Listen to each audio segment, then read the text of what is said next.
Morning students, class 9। यहाँ पे देखिए, पहले वीडियो में आप लोग को कुछ प्रश्न लिखाए गए थे अभ्यास का। उसके बाद आज शेष प्रश्न जो है उसे लिखे हैं। तो देखिए, 7वां प्रश्न जो दिया गया है, 273 केल्विन पर बर्फ को ठंडा करने पर तथा जल को इसी तापमान पर ठंडा करने पर शीतलता का प्रभाव अधिक क्यों होता है। प्रश्न देखिए, नोट कर लीजिए। 273 केल्विन पर बर्फ को ठंडा करने पर तथा जल को इसी तापमान पर ठंडा करने पर शीतलता का प्रभाव अधिक क्यों होता है। क्योंकि देखिए, बर्फ या जल को जब ठंडा किया जाता है तो क्या होता है, वह अपने आसपास से ऊष्मा ग्रहण कर लेता है, मतलब आसपास की ऊष्मा जो है अवशोषित कर लेता है, जिससे कि आसपास के उस तापमान में कमी आ जाता है। तापमान में कमी आ जाता है, जिसके कारण हमें शीतलता महसूस होती है। तो क्यों हमें शीतलता महसूस होती है? बर्फ और जल जो है, बर्फ और जल जब ठंडा किया जाता है तो वो अपने आसपास से ऊष्मा अवशोषित कर लेती है। तो इसलिए जो है आसपास के तापमान कम हो जाता है, जिससे हमें शीतलता महसूस होती है। तो देखिए, यहाँ पर लिखिए, आंसर नोट कीजिए आप लोग। बर्फ तथा जल को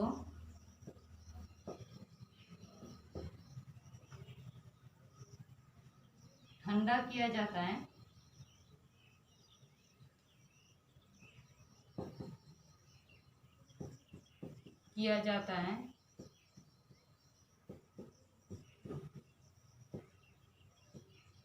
तो वह अपने आसपास से ऊष्मा अवशोषित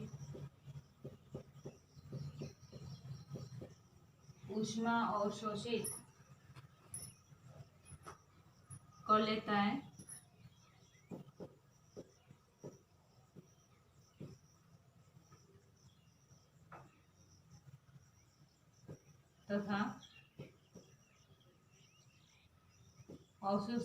है इसलिए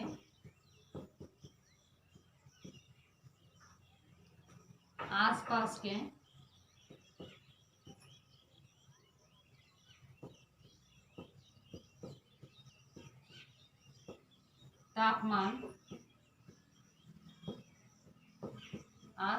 तापमान कम हो जाता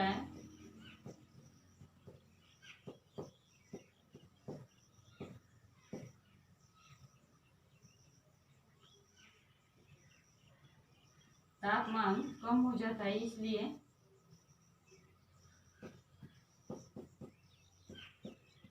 हमें शीतलता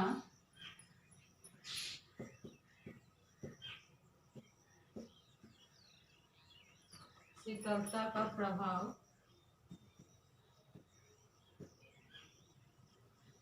महसूस होता है।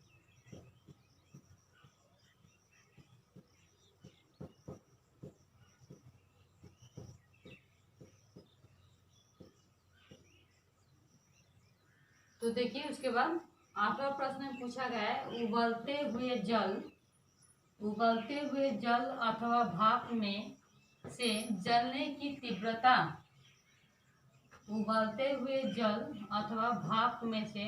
जलने की तीव्रता किसमें अधिक महसूस होती है। जलने की तीव्रता जो है भाप से अधिक महसूस होती है। ठीक है, भाप से जलने की तीव्रता अधिक महसूस होती है, क्योंकि भाप जो है वाष्पीकरण की गुप्त ऊष्मा को अवशोषित कर लेता है। इसलिए भाप की तापमान जो है अधिक हो जाता है और इससे जलने की तीव्रता अधिक महसूस होती है। ठीक है, भाप जो है, भाप में वाष्पीकरण की गुप्त ऊष्मा अधिक होती है, इसलिए भाप से जलने की तीव्रता जो है अधिक महसूस होती है। तो लिखिए इसे, भाप से जलने की तीव्रता, भाप से जलने की तीव्रता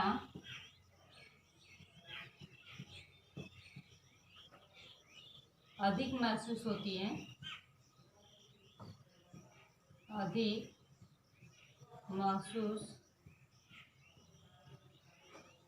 होती है, क्योंकि भाप भाप में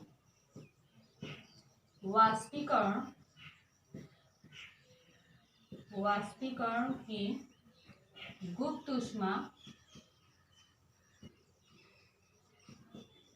वाष्पीकरण की गुप्त ऊष्मा अधिक होती है।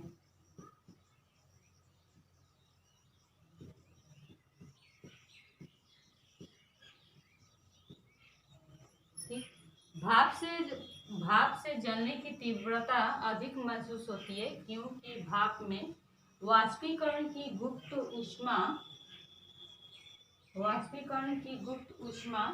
अधिक होती है। अब देखिए नौ वाला जो है, निम्नलिखित चित्र के लिए ए बी सी डी तथा एफ की अवस्था परिवर्तन नामांकित करें। यहाँ पर देखिए आपको दिया गया है ऊष्मा में वृद्धि तथा दाब में कमी के कारण। यहाँ पर जो चित्र बनाया गया है, देखिए यहाँ पर ठोस है, यहाँ पर द्रव है, यहाँ पर गैस है।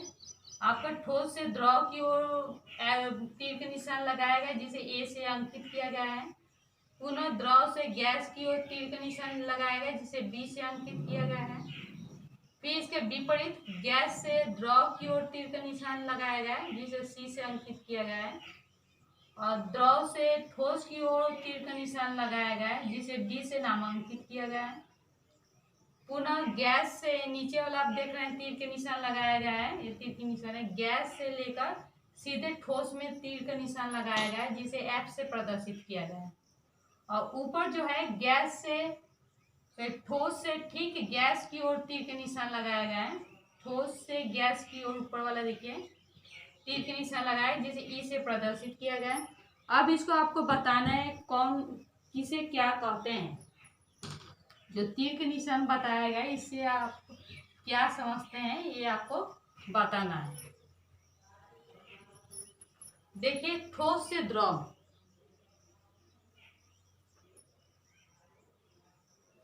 ठोस से द्रव में परिवर्तन को क्या कहा जाता है?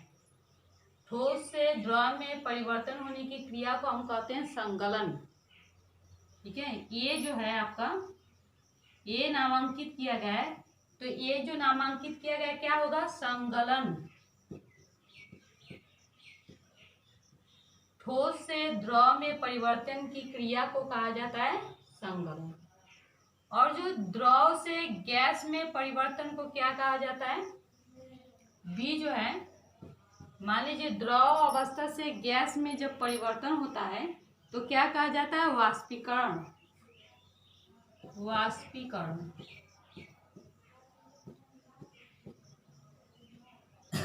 ये हो गया ठोस से द्रव में बदलने की क्रिया को संगलन कहते हैं।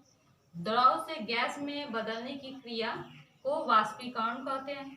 अब देखिए गैस से द्रव, गैस से द्रव में परिवर्तन को क्या कहा जाता है? द्रवण। आपका सी, गैस से द्रव में परिवर्तन की क्रिया को कहा जाता है द्रवण। द्रव से गैस में परिवर्तन को, द्रव से ठोस में परिवर्तन को क्या कहा जाता है? संलयन, मतलब जमना। द्रव से ठोस में परिवर्तन की क्रिया को कहा जाता है संलयन।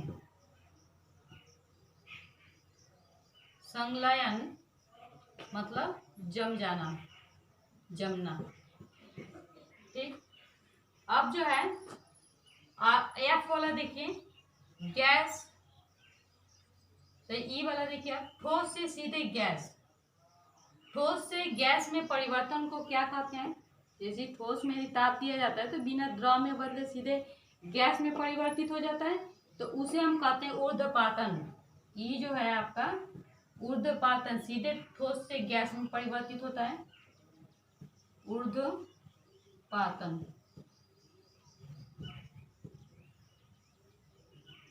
उसके बाद एफ, गैस से सीधे ठोस में परिवर्तन को क्या कहा जाता है? गैस से सीधे ठोस में परिवर्तन की क्रिया को कहा जाता है निक्षेपण।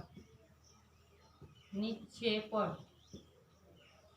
तो आपको समझ में आया? देखिए, ठोस से द्रव में परिवर्तन को कहा जाता है, परिवर्तन की क्रिया को कहा जाता है संगलन। द्रव से गैस में परिवर्तन की क्रिया को कहा जाता है वाष्पीकरण।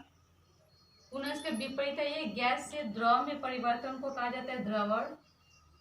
अच्छा, द्रव से ठोस में परिवर्तन को कहा जाता है संलयन, मतलब जमना। अब देखिए, ठोस से सीधे गैस में परिवर्तन को कहा जाता है ऊर्ध्वपातन। ठोस को एक ताप दिया जाता है तो सीधे बिना द्रव में परिवर्तित हुए सीधे गैस में परिवर्तन हो जाता है, जिसे ऊर्ध्वपातन कहते हैं। और गैस से सीधे ठोस में परिवर्तन, गैस से सीधे ठोस में परिवर्तन कहा जाता है निक्षेपण। ठीक, ये जो है यहीं तक है। आप लोग का अभ्यास जो है समाप्त हो गया। आप लोग इसका कॉपी बना के इसे आप लोग नोट कर लीजिएगा। एक चैप्टर का क्वेश्चन आंसर लिखा दिया गया है। इसके बाद जो है आप लोग को नेक्स्ट वीडियो में बताया जाएगा।